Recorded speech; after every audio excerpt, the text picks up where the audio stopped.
Okay, jamani, it's a beautiful Saturday.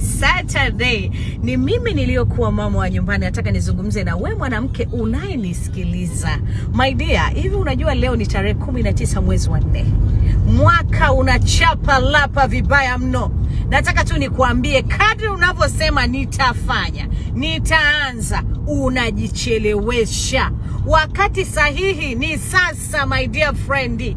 Amua kwenda kupambania ndoto zako. Hivi unavyojua unasema kuwa nitaanza, ada ziko pale pale, kodi iko pale pale, my dear friend, bills za nyumbani ziko pale pale. Natamani ufanye maamuzi, uamue kufanya hii biashara.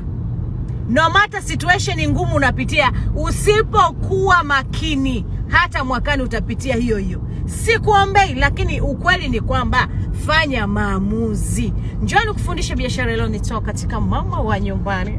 Unanionaje hapo jamani?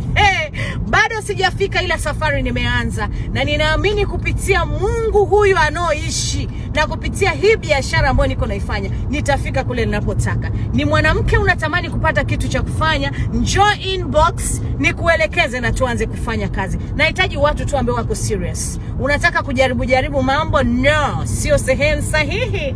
Piga simu kwa 0767307036. Nataka nizungumze na mwanamke anayetamani kwenda kuwa mwanamke mwenye kumiliki uchumi wake, mwanamke utakayefanya vitu vyako unavyovipenda. Please join me. Still we can make it together.